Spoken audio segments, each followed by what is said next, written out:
Hey there everyone, this is Samuel Johnson and welcome back to the Steven Universe Retrospectives. And today we're going to be discussing episodes 127 and 128 of Steven Universe / the first episodes of Season 5, Stuck Together and The Trial. So, previously on Steven Universe, well, shit kind of went down, yo. Basically, the Diamonds wound up sending 2 gems, technically 3, to Earth to gather humans for the human zoo. And these gems were a tiny gem with a teardrop gem named Aquamarine, who was the leader of the mission, and a fusion known as Topaz, who was basically the silent muscle of the pair, and she was the one who was in charge of gathering the humans, as the 2 topazes that made her up would unfuse, grab someone as they fuse back, and they would be stuck in her body. Basically, Steven and the gems caught on to what they were doing, and while they attempted to stop them from getting away with the humans, sadly their efforts ended in failure, as Aquaman and Topaz seemed to manage to not only overpower them, but outthink them as well. As such, in an attempt to try and save his friends, Steven wound up admitting that he was Rose Quartz to them, and said, "You can have me, and I'll let you bring me back to Homeworld if you just let all my friends go." And Aquamarine, kind of realizing, well, this is a gem war criminal, the one who shattered Pink Diamond, decided to essentially concede to his demands. They let all the humans go, and last week's episodes ended with Steven being taken away into space, which is where Stuck Together begins, as Aquamarine just can't imagine her good luck at having actually managed to capture the war criminal Rose Quartz. Like, she's just like, oh man, this is amazing, we got her, imagine what the Diamonds are gonna do to her, blah blah blah. Basically, she's just gloating about the victory. And while Steven isn't exactly happy to see this, well, he's at least kind of finding solace in the fact that his sacrifices at least saved his friends. Or at least it should have.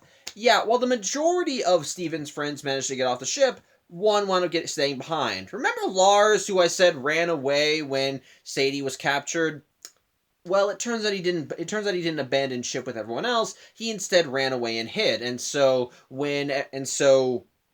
As a result, when the ship went off with Steven on board, Lars was still there as well. And one of the topazes wound up finding him and brought him up. And while Aquamarine kind of is a little disappointed they only got one of the humans, hey, one is better than none, and even she thinks, well, the Diamonds will have something to do with him. Steven, however, is a little outraged at this, because part of the deal was that, hey, you let all my friends go and you can have me. The fact that you're still keeping him means that you're not honoring the deal, so it must be off. But Aquamarine, well, she doesn't give a shit. She even starts mocking Steven's like, oh, do you care about him that much? Well, look, I'm crying. And she just points to her gem. It's clear that she's just being an asshole for the sake of being an asshole. Put simply, yeah, they make it clear they're gonna keep going on their way to Homeworld, and they're gonna keep Lars the consolation prize, and the Diamonds can figure out what to do with him when they get there.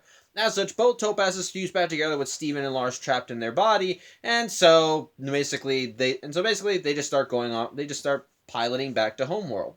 And basically and while going back there, we do get some kind of character stuff, as with really nothing better to do, Steven and Lars just end up talking, which also leads to some kind of funny stuff, because Lars got stuck in Topaz's body backwards, so his face is like near her lower back. So as she sits in her chair to pilot the ship, Lars's face is just smooshed into the back. It's actually, admittedly, it's kind of funny. And basically, well, as Steven and Lars are talking, Lars admits that he's actually this is kind of his fault, because, well, for one thing, he ran away and hid when everyone else was just trying to when everyone else was doing everything they could to either help out or escape. And ultimately, it's because of that he's even stuck here in the first place, and on top of that, well, he feels guilty because, basically, it's just more of what he normally does. He runs away, he hides, he doesn't do anything. And he even admits that part of the reason he was even captured at all was because he ran away and hid, referencing the potluck. Now, of course, going back to the potluck episode, it was assumed that Lars did, of course, chickened out. But with the revelation that he was captured, naturally you would assume that he was grabbed right before he could go into the potluck. But no, Lars does confirm that he did chicken out that night, that he had gone to the potluck, but then threw his food in the trash and ran away. Then he was abducted. So yeah, Lars essentially just being Lars that night, and the abduction just happened to coincide with that. So yeah, Lars is still lamenting that fact, which I think is a nice little bit, which I like that Lars is still kind of more lamenting that, because it's more believe it or not, this episode also kind of feeds more into his, well, development, so to speak. And what I like, too, is that it actually kind of sort of does address the fact that a lot of episodes that focus on Lars mostly kind of retread the same thing. Namely, that he needs to get his head out of his own ass.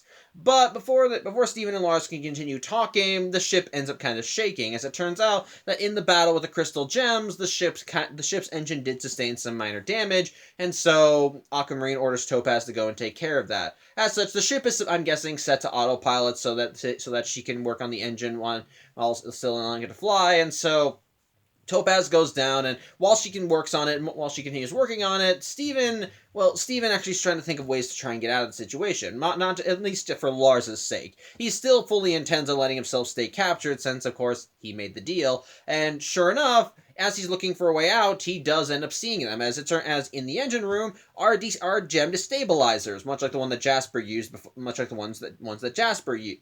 Yeah, like the ones Jasper used, and Steven believes that they can get access to one of the destabilizers. They can destabilize Topaz and free them, and thus they can find a way to escape. The only problem is because Steven is facing front, and well, he's facing the same. Basically, his head is sticking out of Topaz's, I want to say, shoulder, I suppose, so he can't really do anything, and since Lars is backwards, he has easier access to get the destabilizers. And so Steven tries urging Lars to do something, telling him, take off my pants, tie it up into a lasso, and throw it at the stabilizers to grab one. But Lars isn't doing anything. If anything, at this point, it's clear he's just kind of given up. And while he does do what Steven wants him to, he's just not even it's basically just almost the minimalist amount of effort that he could use to actually put effort into it. Like, he takes off Steven's pants and lets him drop to the floor. He grabs him again and ties him into a lasso, but really it's just he ties it into a hoop. And when he tries telling him to go and lasso it, basically he just like no, in his defense, Steven's pants are not long enough to make a lasso.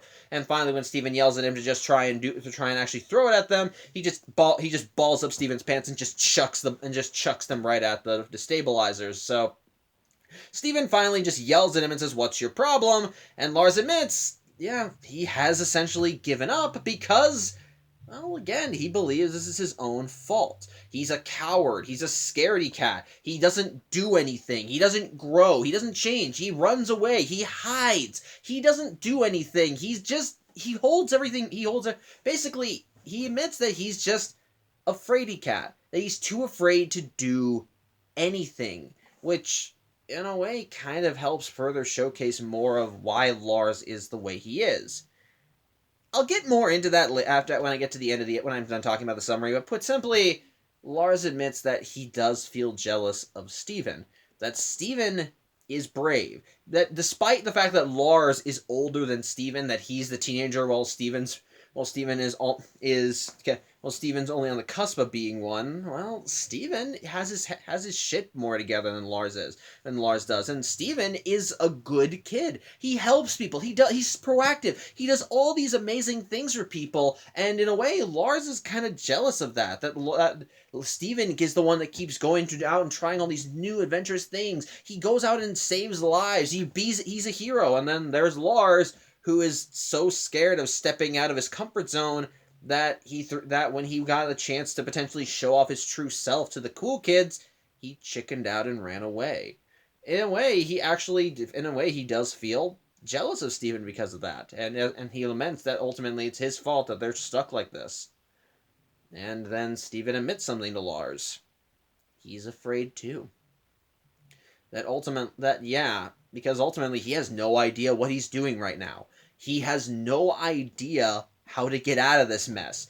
Because after all, his solution to try and save it was Steven who, like I said when I talked about the last week's episodes, Steven was the one that unintentionally provided the list that got all of his friends captured. And in his attempt to try and undo that mess, he allowed himself to be turned in, and he doesn't want to be here. He doesn't want to be here at all. He's going to be he's going to be made to pay for a crime that he had nothing to do with. He didn't exist when his mother quote unquote shattered pink diamond. So he really does not have anything to do with this. But he feels like he had no choice because he wanted to save his friends. And now here he is on his way to an alien planet that he's never been to be punished by these exceedingly powerful beings who are the very leaders and matriarchs of all gem kind, and he's afraid.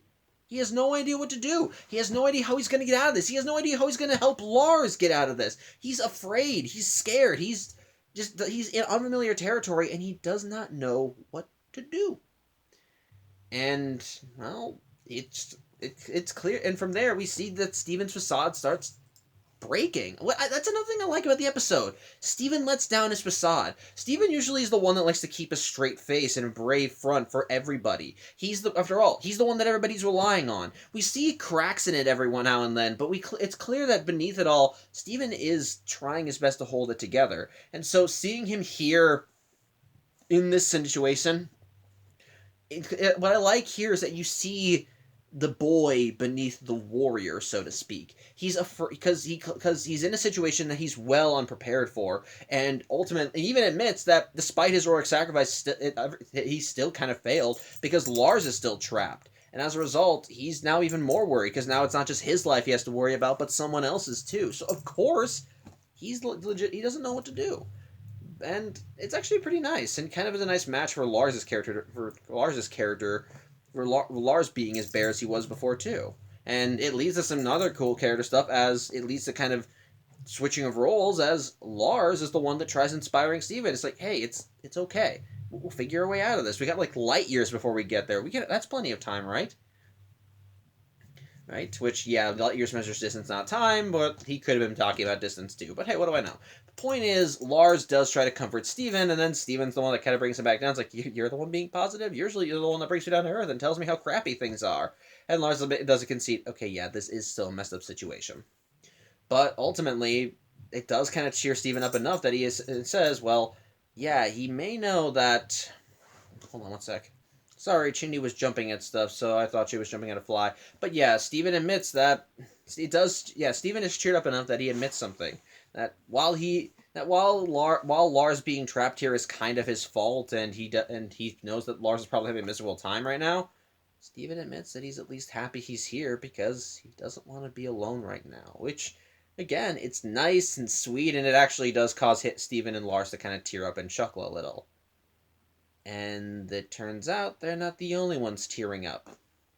You see, again, I have to remind you that Steven and Lars are trapped in Topaz. And while for the most part, Topaz has just kept this same front throughout all the episodes we've seen of her, just like stone-faced, not reacting, doing exactly what she was told, well, we see that breaking. And it turns out Topaz isn't exactly isn't exactly the brave face that she makes herself out to be. Turns out she's actually very fragile and very emotional.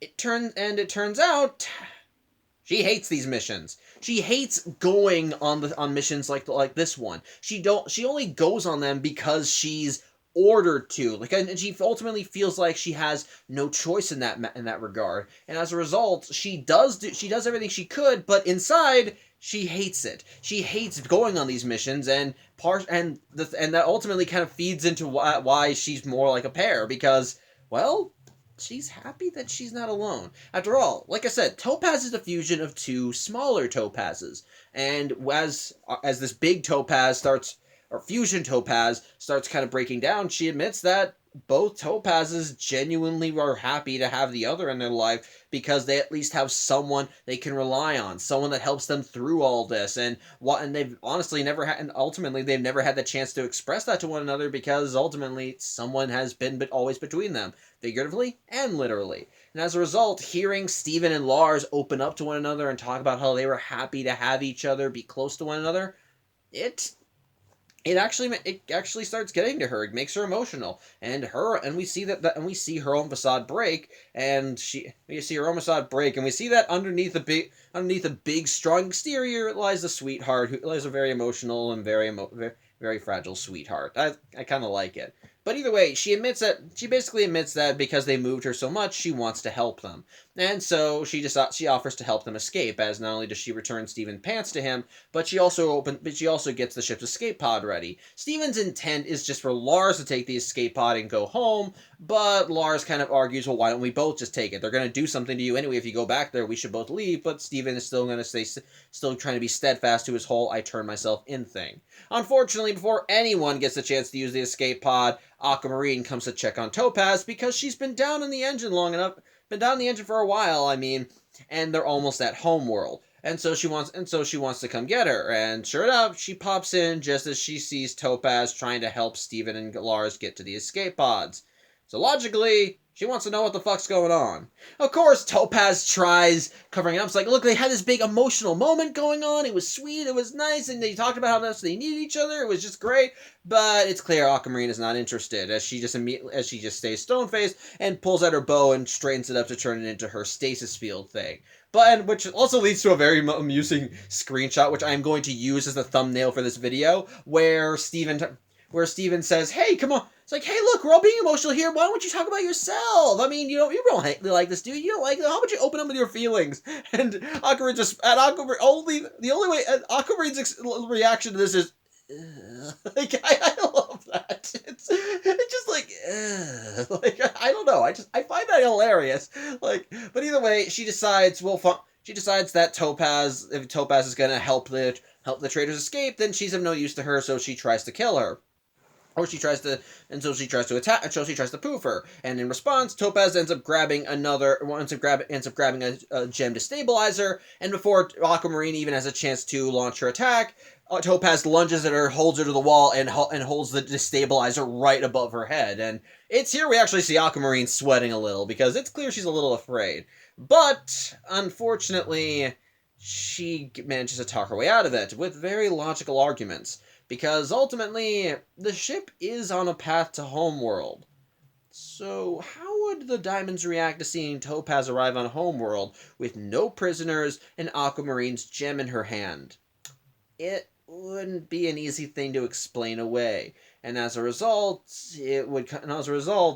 Topaz would probably be in a lot of trouble. And ultimately, not only would both Topaz and the Make-Her-Up be separated, but both would be shattered. Basically, while she may be acting with her heart here, unfortunately, this is a no-win scenario. If she does what Aquamarine thinks she's going to do, it's only going to bite Topaz in the ass. And unfortunately, Topaz realizes that. As while it's clear she does still want to help Steven and Lars, well, she's in a situation where there's no way out of this. So, well, she stops. She lets Aquamarine go, she drops the destabilizer and just kind of falls to her knees, even just kind of going, what was I thinking? And it's at that moment the ship finally arrives, and while Aquamarine does kind of bash Topaz a little, because that's the problem with you fusions, eventually you all get emotional, but she ultimately just kind of says, look, let's just pretend this never happened and never speak of it again. Is that okay? And ultimately, the Topaz agrees to that as she unfuses back into the individual Topazes that make her up, and with each one holding Steven and Lars. And sure enough, the episode ends with both Topazes and Aquamarine leaving the ship, and well, both Topazes taking Steven and Lars to separate abodes without either knowing where the other is going to be, which is what leads directly into the trial, as we see where Steven was taken, his own little solitary cell. And at first, Steven's wondering, hey, come on, it's me, Rose Quartz, I'm right here, where's my punishment? And, well, no one's answering him. He's all alone in his cell, and he can't seem to contact anyone. And, of course, he's starting to get a little kind of frustrated. After all, he came to be punished. Where's the punishment? What's going to happen to him? But ultimately, as Steven's wondering this, a door ends up opening up and someone enters. Specifically, his lawyer. Yeah, if you can't tell by the name of the episode, Steven's going on trial. And of course, there are certain procedures that go into having a trial, regardless of what world you're on. And of course, Steven needs a lawyer, and his lawyer is a gem known as Zircon, who, based on what I can tell in the episode, Zircon seemed to be the most legally proficient / politically inclined gems on Homeworld, because not only is Steven's lawyer a Zircon, but the prosecutor is a Zircon too. And to try and differentiate them, I'm just going to call Steven's attorney Zircon, and the prosecutor Zircon the prosecution, because hey, I just find that easier. Plus Steven Zircon is blue, while the prosecutor Zircon is yellow. So hey, nice little subtle thing there. But point simply, Zircon's kind of freaking out because she didn't want to take this case. She didn't want to be Steven's lawyer. She's only doing this because she was assigned to it, which in a way kind of makes sense. It's basically one of those, if you can't find a lawyer, one will be provided for you kind of deals. So she's just kind of freaking out because she needs to build a case before they go in there, and because she was put on this case so last minute, she has no way to figure this out. And based on her dialogue, losing this case essentially means that she'll be punished too.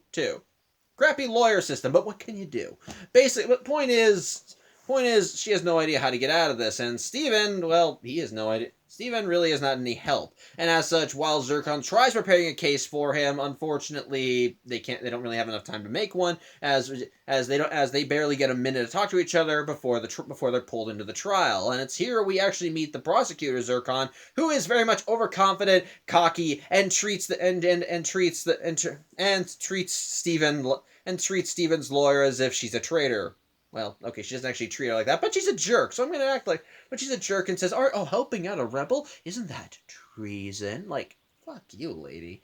But ultimately, the trial does go underway, and the judges are, well, pink or blue and yellow diamond. While yellow is chomping at the bit to get the trial over with, especially when she sees Rose in Steven's form, blue, well, she wants to have a fair and proper trial. Mostly because she wants to know what Steven thinks that they'll do to her, and she wants to do something worse.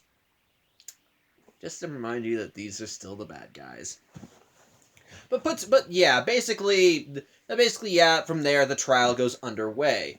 Blue is actually listening intently and wants to get all the facts out, but yellow is just kind of impatient, just kind of sitting through everything because, hey, that's what blue wants. It's very clear throughout the episode that yellow wants nothing to do with the trial and just wants to get it over with, which honestly leads to some kind of funny things because the prosecution hams it up, so to speak, as she immediately starts cozying up to the diamonds, going, "My opulent, my radiant, my precious diamonds," and yellow's like, "We get it, just my diamond will do. If you went through the whole tile, you went to all the tiles, we'd be here all day. And at certain points in her argument, as she starts waxing poetic and going, "Oh, woe is me, oh, shattered pink," just yellow just sits back in her chair and just rolls her eyes. I love it. It's just funny. But basically to sum up, the prosecutor basically outlines Rose's crime, how she shattered Pink Diamond, how she turned herself in, how there were multiple witnesses, and how she did it all for humans, with Lars actually acting as evidence in the case, which I kind of find amusing, and to help confirm that Steven is in fact Rose, since, well, Steven looks nothing like Rose. They actually have a character witness. In this case, the eyeball ruby that Steven chucked into space that one time, who, yeah, does confirm that Steven is Rose, since he admitted it to her. And basically, with all this evidence combined, yellow thinks, well, we can just call an end of this trial here, but blue wants to still do the proper procedure, which means she wants to hear from the defense. And unfortunately, Steven Zircon, well, she can't provide one because she really doesn't know what to do. And as such, Steven tries to explain what he did. Steven tries to just outright say, "Look, I did it. I'm Rose Quartz. Just do whatever punishment." But Blue wants to hear it right from the line. Wants to hear it straight from Steven's mouth. She wants to hear how Rose shattered Pink Diamond, and Steven, well, he tries explaining it, but unfortunately, he doesn't have any memories. He just assumes that his mom went to go confront Pink, said, "Stop that, what, no," and basically just starts talking about improvising punches and kicks in an epic fight scene in the most lackadaisy tone possible. And another little thing I like throughout the episode is that, of course, Yellow and Blue's individual pearls are here, and Yellow Pearl is, of course, typing everything out as if It's just typing everything out as you are wont to do when you have someone keeping a record of the trial. And likewise, Blue Pearl is just kind of drawing everything that's said to her, what's going on in the trial. And as Steven is testifying, she's actually drawing out the fight scene. And basically, she's drawing Steven performing a flying kick. It's actually kind of hilarious.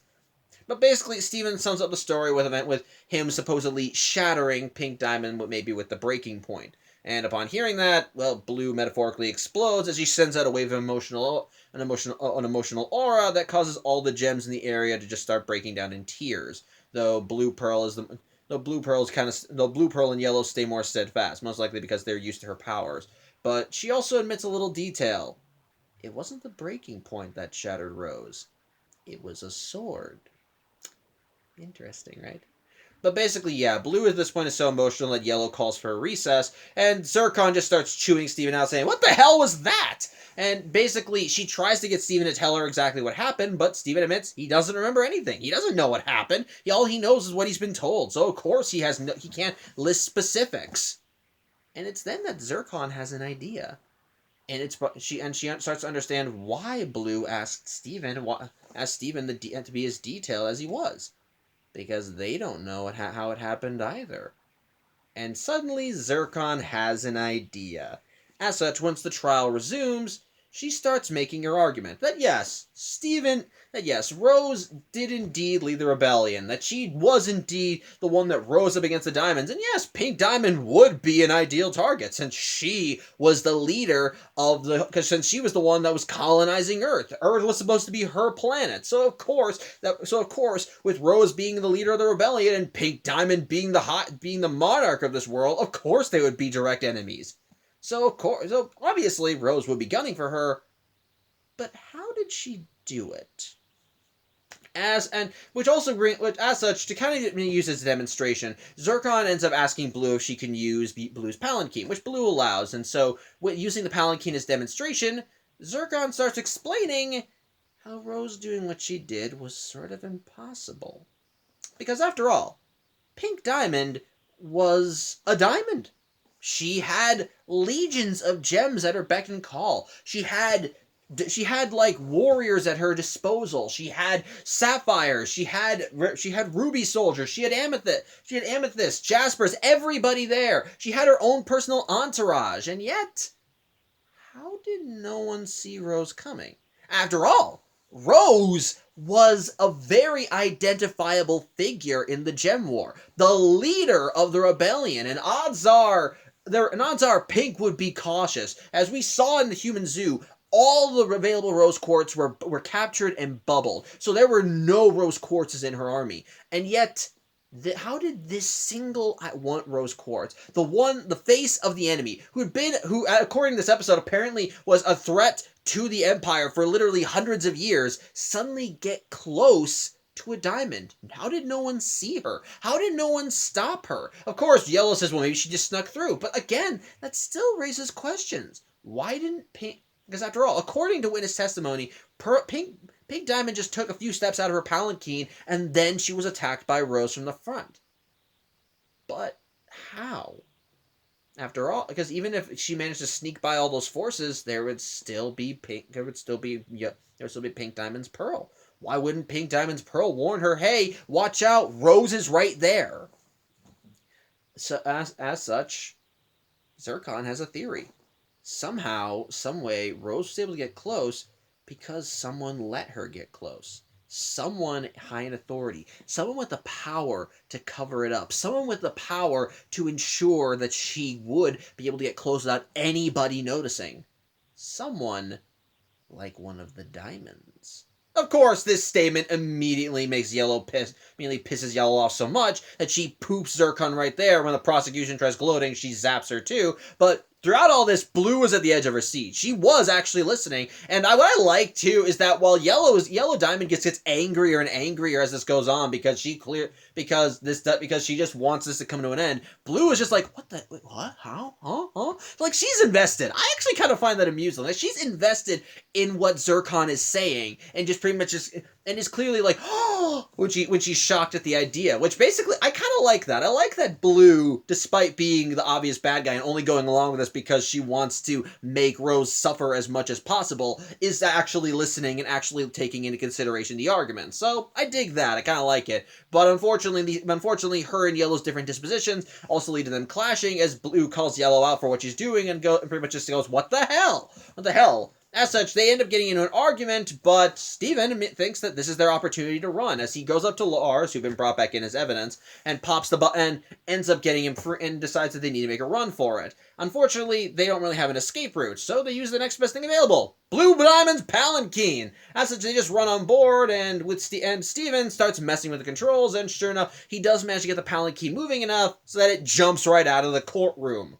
Unfortunately, again, Steven has no idea what he's doing, and so the Palanquin flies into the air and starts falling to the ground. Thankfully, it doesn't fall right back into the courtroom, but it does end up falling into the area surrounding the courtroom.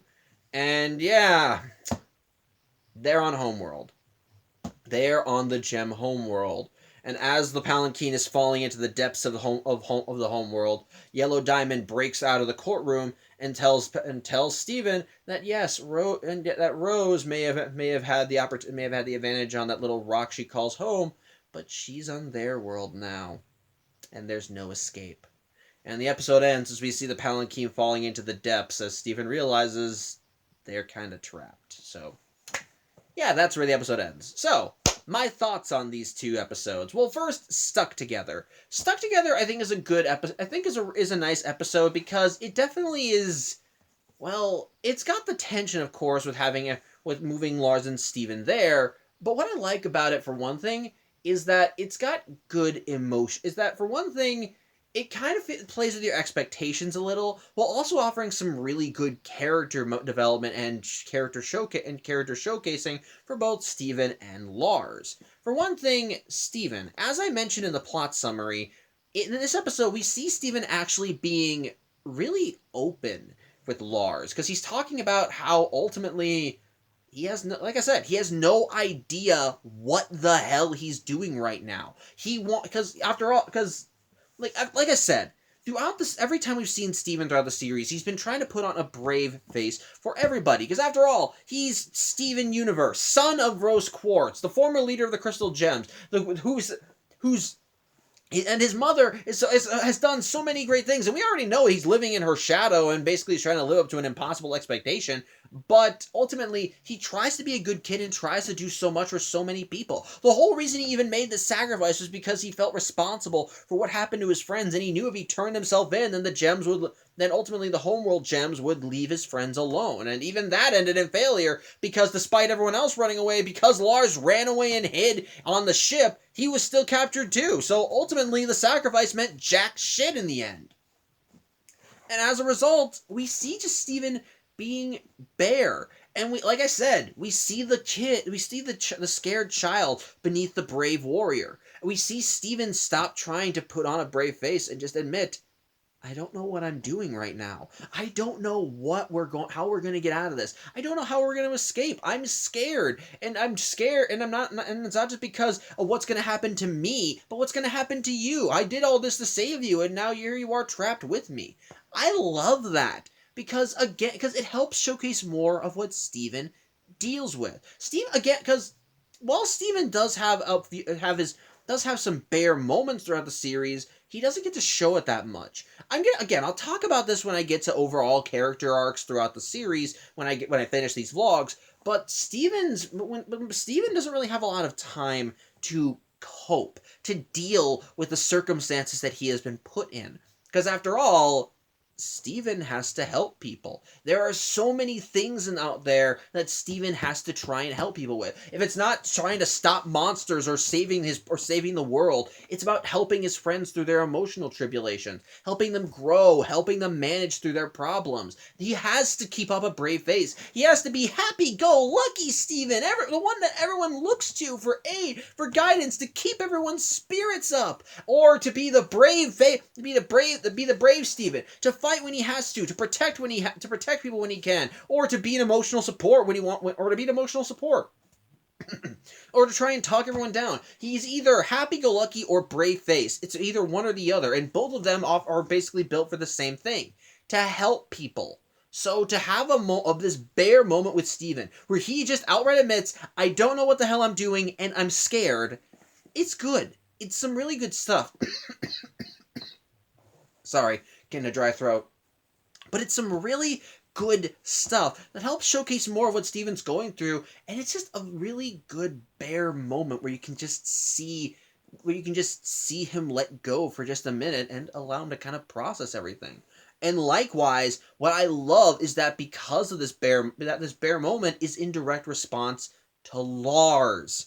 I've mentioned prior how a lot of the Lars episodes all have the same problem. That Lars is annoying.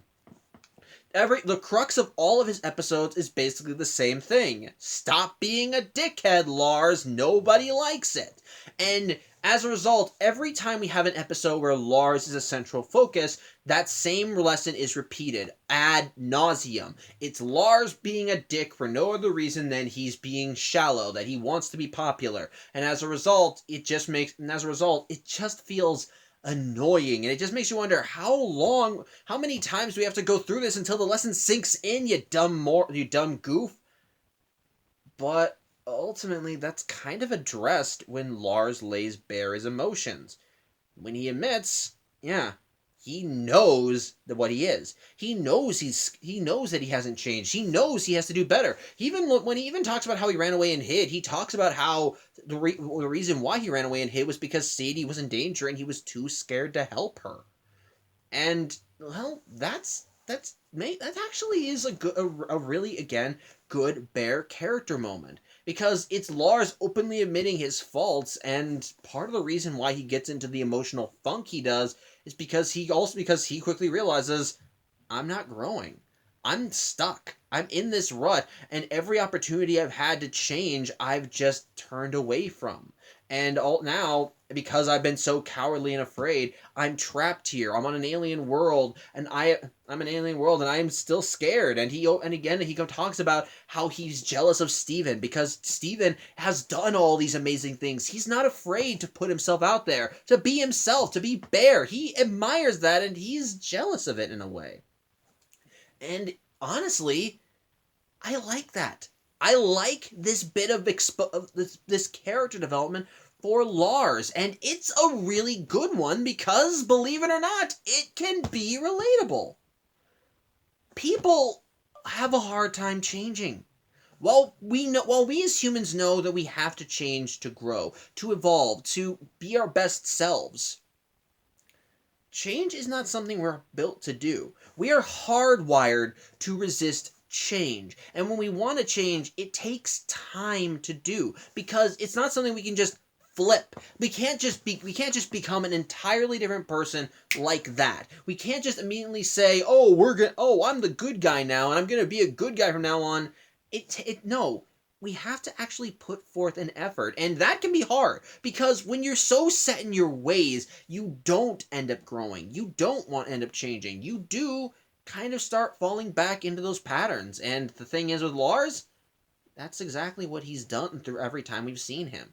He's gotten the message hammered into him many times that he should not be this person. That being this shallow douchebag who looks down on others and has to act cool is not going to help him in the long run. He has been told many times that if he wants to actually that if he wants to be friends with everybody, that he needs to actually be himself instead of trying to put up this brave facade and be the person that he thinks everyone wants him to be. But ultimately, that lesson has never sunk in. Every time we've seen Lars after he's learned this quote-unquote lesson, he's always just reverted back to the person we've seen before. And every single time, it's come back to bite him in the ass. But this episode finally admits that Lars knows that. He knows that what he's doing is not helping him. And unfortunately, it's kind of starting to hit him that, unfortunately, because of that mindset, he feels like he's stuck. That ultimately, basically, and I know that mindset. Believe it or not, I'm kind of dealing with that myself. Basically, when you know you have to change, basically, when you know you have to change, you have to break out of these self-destructive habits, you start kind of falling, believe it or not, you get scared. You get scared about what you could become, what you will do when you have to break out of it. Like, what's gonna happen if you start doing these things? What's gonna how like, has you can be scared about what you will be, and yet it's, and because you're so not used to it, it can trigger that flight or fight instinct in you, and unfortunately, flight tends to win out in that regard. And when that happens, you start you start falling back into familiar patterns because in your head they're more comfortable to do. You're too afraid to break out of that because you're too afraid to break out of that comfort zone. Start falling back into familiar habits because they're exactly what you want to do. They feel safer to do. But ultimately that just kind of leads to more self-destructive behavior because in the back of your mind this isn't helping. This is only making things worse. But in a roundabout way that causes more fear. That causes you to start drifting back. And of course, when that fear pops out, you start trying to comfort yourself, which leads to you repeating those same behaviors, and it's an ever-ending cycle. And it can kind of break someone in a way. And we see that with Lars here, because now he's facing the ultimate consequences of his actions, of constantly backpedaling into being the D-bag, because he now realizes, I abandoned my friend, I ran away and hid, and now here I am, trapped on an alien ship, light years from home, and I have no idea how I'm getting back. I love that. Because it shows genuine growth. And that mindset is a relatable one. Like I said, humans are a bit hardwired to kind of resist change. And so seeing Lars look so desperately, it's clear, and see Lars like this because it's clear he wants to be better. Like when Steven lays bare, he actually tries cheering him up for a change and says, "Look, no, we'll get out of this." You can see that there is a kind soul in there. It's just that because Lars is so is stuck on all these familiar patterns, he never really feels like he has to change. And even though even though he wants to and knows he has to, he just keeps going back in those behaviors. And so it's again relatable. You see someone who clearly wants to change but ultimately keeps reverting back in those behaviors because whether he likes it or not, they're what he's comfortable with. And the fact that Lars is aware of this and now is now in a situation where it's kind of where those faults have kind of come back and bit him, it's good.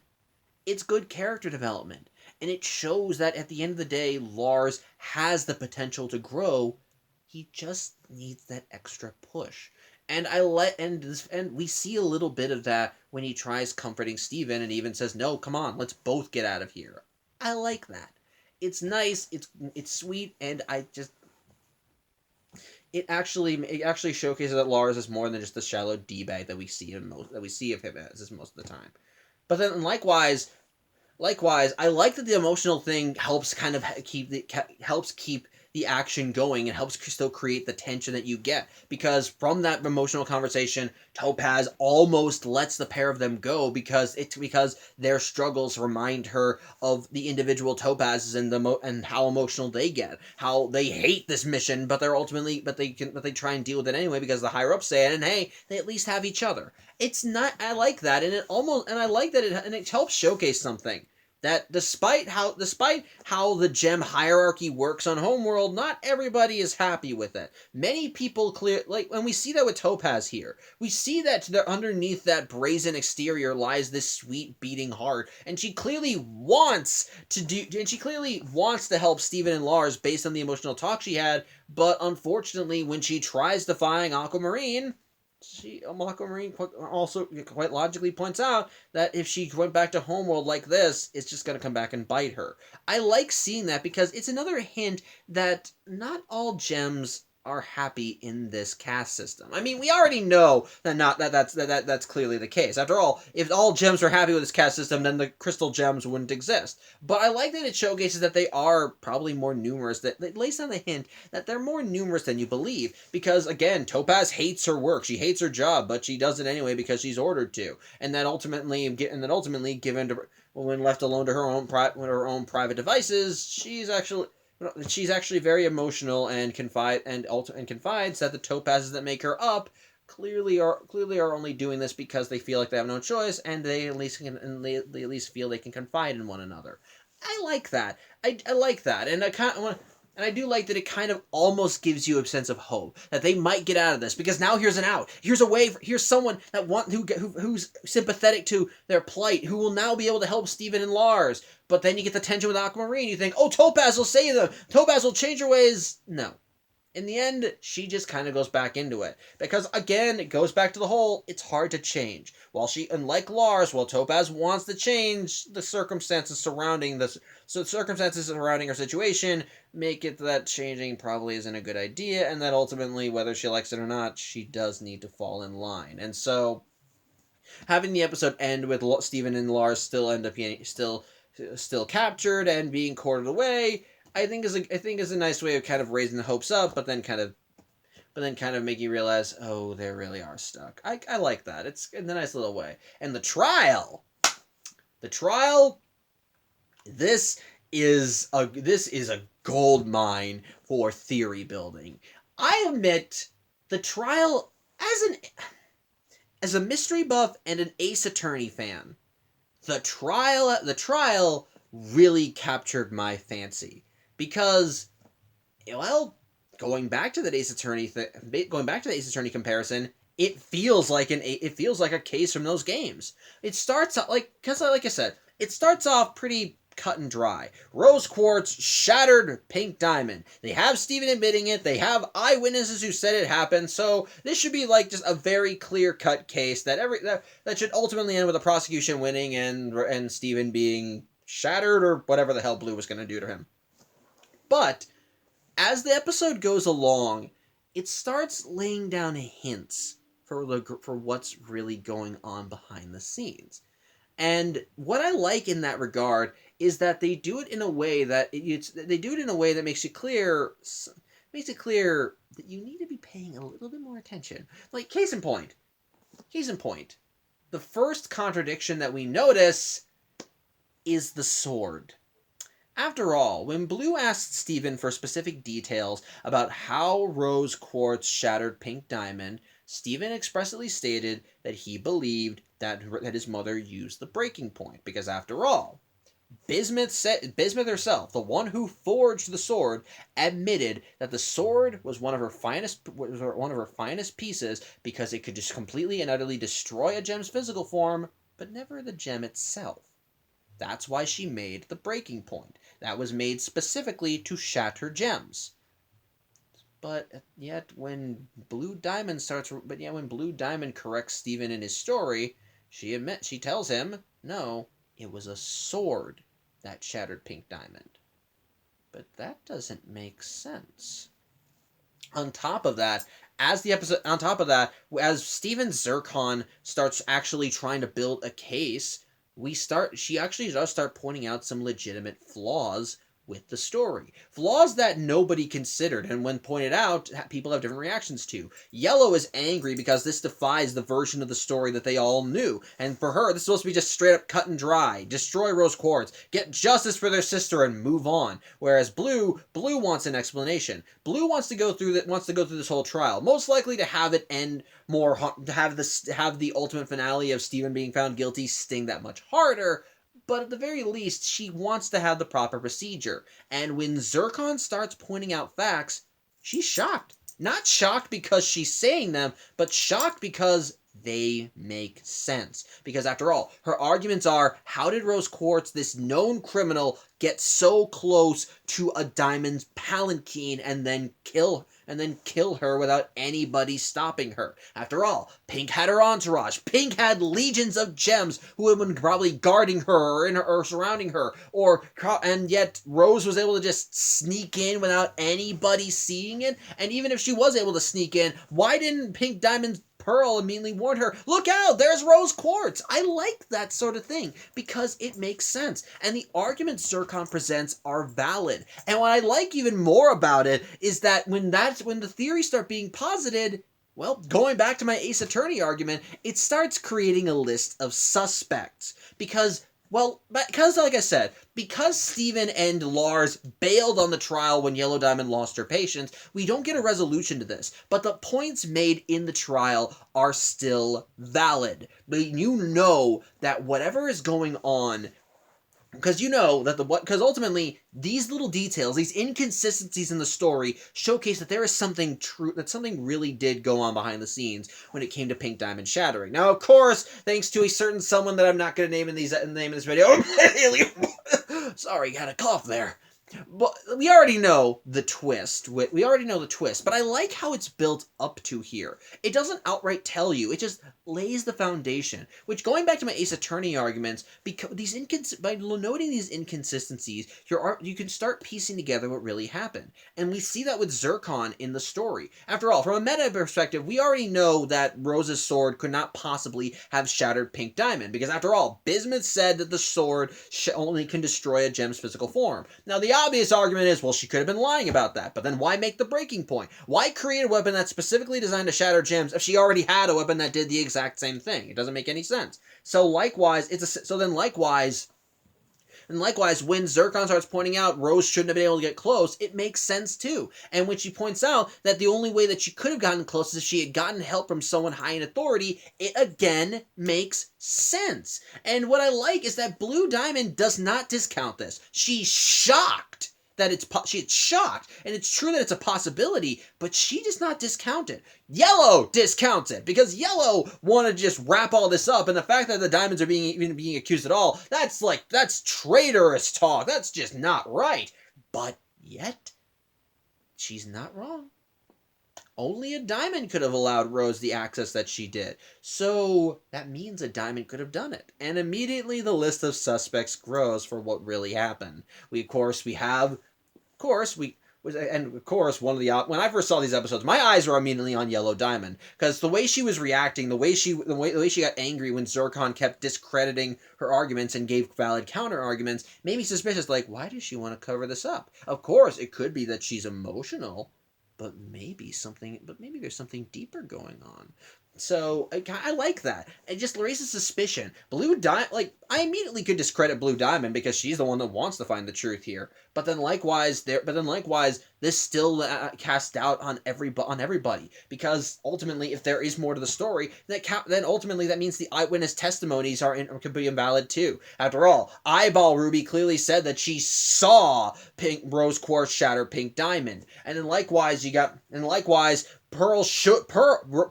Diamond's Pearl should have seen what happened, should have seen Rose's attack coming. So immediately she's a suspect too. And then likewise you got Yellow and how angry she's getting, and so immediately she's like, she could have given them the authority. So maybe she's tied into this too. I love that. It gets to my inner mystery buff / Ace Attorney fan, because it just makes me want to see what really happened. It immediately starts casting doubt on what we think happened. It starts laying down the clues, and we don't get a true resolution, but it immediately lets it set in place, and it lets the audience kind of start sitting with these clues and start trying to piece things together more and more. And yes, as the series goes on, they start giving you more pieces of the puzzle, and through those pieces you can start building up a proper foundation. But ultimately, this is the beginning of it, and I love how they build it up. Again, kind of going back to, again, I'm sorry I keep mentioning Ace Attorney, but the episode reminds me of that. The tension throughout the episode. As it looks like Steven is clearly guilty. What could happen to him if he is, the consequences that could happen to Steven in this trial if he's found guilty. Having Lars on standby, because we don't know what will happen to him. Will he be killed too? Will he be sent to the human zoo? We don't know. I like that. Having eyewitness testimony with Eyeball Ruby popping up again and calling Steven the traitorous, monstrous, villainous Rose Quartz and all that crap. It's a good tension. It's a great way of keeping you invested. And at first, while it seems cut and dry, the more they start peeling back the layers of the case, the more you start wondering, what's really going on? I love that. It's great. It's a great way of adding tension. And with the finale of the episode leaving us with more questions than answers, and having Steven and Lars trapped on Homeworld, it makes it clear that that Steven's troubles are far from over. I love that. It's great, and it's just C'est magnifique. It's great plot details. It's great plot details, and sprinkled in with all the nice little character stuff. Again, I loved Yellow Diamond getting annoyed at this. I liked seeing Blue Diamond getting invested in the trial. I loved kind of seeing the Zircons butting heads. I loved seeing Blue Pearl drawing out everything that was going on in the trial. Again, on the whole, I just love it. So yeah, stuck together, very emotional episode, really good stuff. Helps lay the foundation, while also offering a little bit of hope for escape, but then quickly dashing it. And likewise, the trial is packed with tension, atmosphere, and sets the foundation for a greater mystery that will start encompassing the remainder of the series. So, on the whole, still a good pair of episodes. So, yeah, that's about it. Thank you for watching. I'm Samuel Johnson, and tune in next week as we see Steven and Lars continue their trek through Homeworld and figure out, as we see them try and figure out a way off this planet. So, till then, I hope you have a good Friday. Once again, I'm Samuel Johnson, and as always, I'll see you next week. Take care.